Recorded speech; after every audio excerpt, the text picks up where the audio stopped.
হিজল গাছে আর একা একা থাকতে ভালো লাগে না। হিজল গাছে থাকতে থাকতে শরীরটা একেবারে হিজলা পড়ে গেছে। একটা বিয়ে শাদী করতে পারলে কয়েকটা দিন ভালো লাগতো, কিন্তু কাকে বিয়ে করব? আশেপাশে খোঁজ খবর নিয়ে দেখি, যদি কাউকে পাই তাহলে তাকেই বিয়ের প্রস্তাব দেব। এরপরে শাকচুন্নি উড়ে উড়ে খুঁজতে থাকে। রাত তখন প্রায় 12টা। তখন কালু কাজ করে বাড়ি ফিরছিল। আজ ভাগ্নের জন্য তো কিছুই কিনলাম না, সারাদিন মামা মামা করে পাগল করে দেয়। বাহ, কি সুন্দর চুল, দেখতে একেবারে নায়কের মতো। আমার অনেক দিনের শখ, এত সুন্দর একটা ছেলেকে বিয়ে করব। শাকচুন্নি, ওরে বাবা রে, কেউ আমাকে শাকচুন্নির হাত থেকে বাঁচা, মরে গেলাম রে। কি বলছো এসব? তুমি তো আমার বর হবে, আমার সুন্দর বর। কত সুন্দর লাগছে তোমায়। কিন্তু আমি কোনো শাকচুন্নিকে কোনোদিনও বিয়ে করব না। ছেড়ে দে আমায়, ছেড়ে দে বলছি। বিয়ে তোকে করতেই হবে, নইলে যে তোকে মেরে গাছে ঝুলিয়ে রাখবো। না, আমার সাথে এরকম করো না, দয়া করে আমাকে ছেড়ে দাও। তোকে বিয়ে করার জন্য আমি সব করতে পারি। তোকে আমার অনেক ভালো লেগেছে। শাকচুন্নি তার জাদু দিয়ে কালুর মন বদলে দেয়। কালু শাকচুন্নিকে বলে, চলো বউ, চলো আমার বাড়িতে চলো। দাঁড়াও, আগে মানুষের রূপ নিয়ে নি। এই রূপে গ্রামবাসী আমায় দেখলে মেরে ফেলবে। শাকচুন্নি তার রূপ বদলে এক সুন্দরী মেয়ে হয়ে যায়। চলো আমার সুন্দর জামাই, চলো আমাকে তোমার বাড়ি নিয়ে চলো। হ্যাঁ বউ, হ্যাঁ, এসো আমার সাথে। কালু তার শাকচুন্নি বউকে নিয়ে বাড়িতে যায়। মা, ও মা, কোথায় তুমি? তাড়াতাড়ি বাইরে এসো। কি হয়েছে? এত রাতে ডাকছিস কেন রে? বাইরে এসে দেখে যাও, কালু মামা। কালু মামা। আরে এত মামা না করে বল কি হয়েছে? আরে আমি মামা করিনি, আমি মামা বলেছি। দেখ সাদিয়া, এত রাতে মাথাটা নষ্ট করিস না, তুই তো মামাই বলছিস। মা, তুমি কি বয়রা হয়ে গেছো? আমি মামার কথা বলছি, তোমাকে না। যাই হোক, মামা বিয়ে করে নিয়ে এসেছে, দেখে যাও। কি যাতা বকছিস? তোর কালু মামা বিয়ে করতে যাবে কোন দুঃখে? হ্যাঁ আপা, আমি বিয়ে করেছি, এই হলো আমার বউ। এরপর থেকে শাকচুন্নি কালুর বাসায় থাকতে শুরু করে।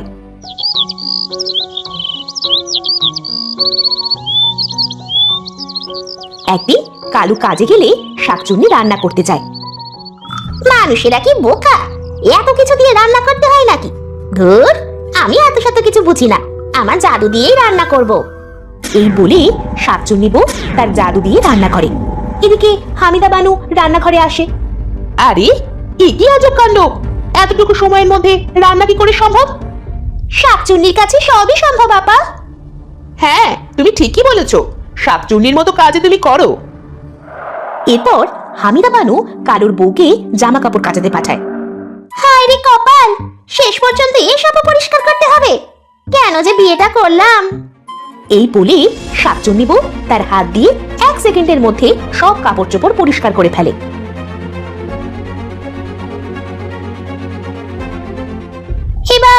এবার এগুলো শুকোতে হবে। একটা ফু দিলেই সব শুকিয়ে যাবে। শাকচুন্নি বউ একটা ফু দিয়ে সব কাপড় চোপড় শুকিয়ে ফেলে।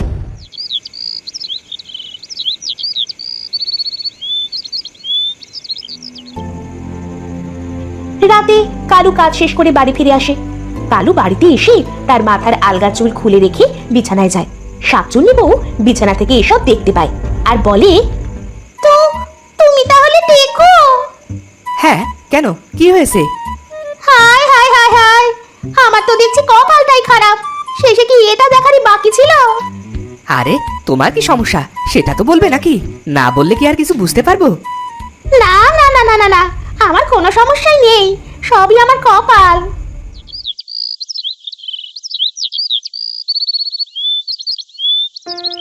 পরের দিন সকালবেলা হামিদা বানু তার মেয়েকে বলল, সাদিয়া, আরে এই সাদিয়া, কোথায় তুই?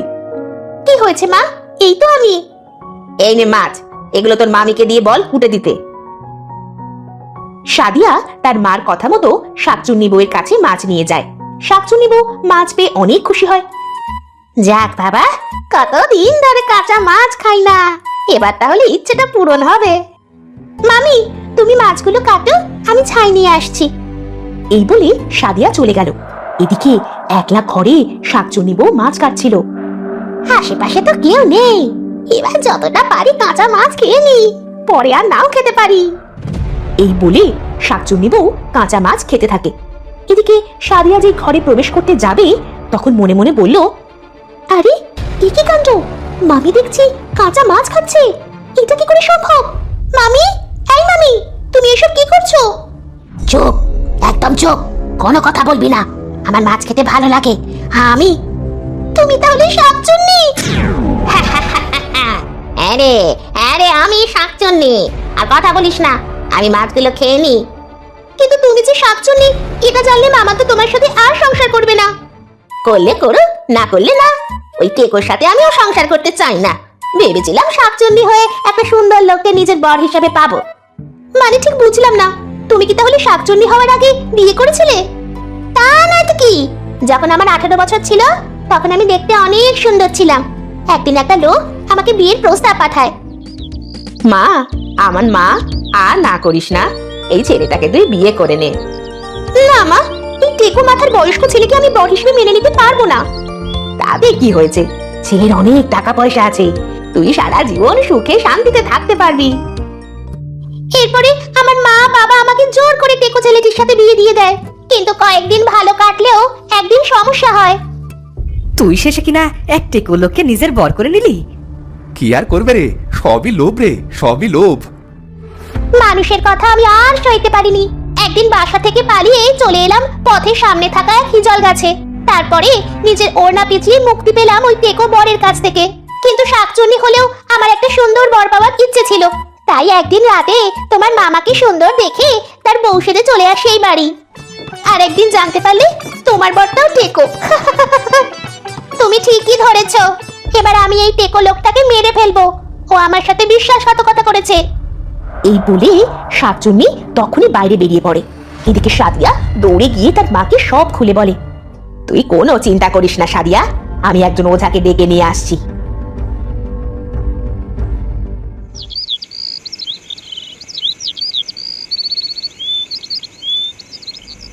সাদিয়ার মা একজন ওঝাকে নিয়ে আসে। ওই শাকচুন্নির অনেক ক্ষমতা মা জননী, এটাকে তাড়ানো সহজ হবে না। যত টাকা লাগে আপনাকে দিব, আপনি আমার ভাইটাকে রক্ষা করেন। ওঝা মন্ত্র পড়া শুরু করে, আর শাকচুন্নি বউ ওঝার সামনে মানুষের রূপ থেকে শাকচুন্নিতে রূপ নেয়। তো তোকে আমি ছাড়বো না, আমাকে বাধা দেবার ফল তুই নিশ্চয়ই পাবি। তোর সাহস তো কম না, আমাকে ভয় দেখাস, তোকে এখন আগুন বান মারবো। এই বলে ওঝা আগুন বান শাকচুন্নির দিকে মারে। আর তখনই অনেক জোরে বৃষ্টি হওয়া শুরু হয়। এদিকে বৃষ্টির পানিতে ওঝার মুখমণ্ডল অনেক সুন্দর হয়ে যায়। আরে বাহ, ওঝাকে তো দেখছি অনেক সুন্দর লাগছে, এটাকে আমার বর করে নিলে আমার আর জীবনে কোনো আফসোস থাকবে না। বাঁচাও, আমাকে কেউ এই শাকচুন্নির হাত থেকে বাঁচাও, নিয়ে গেল আমাকে, নিয়ে গেল, বাঁচাও। যা বাবা, এ কি হলো? শেষে দেখছি শাকচুন্নিটা ওঝাকেই নিজের বর করে নিল। এবার তাহলে শাকচুন্নিটা টেকো বর থেকে মুক্তি পেল।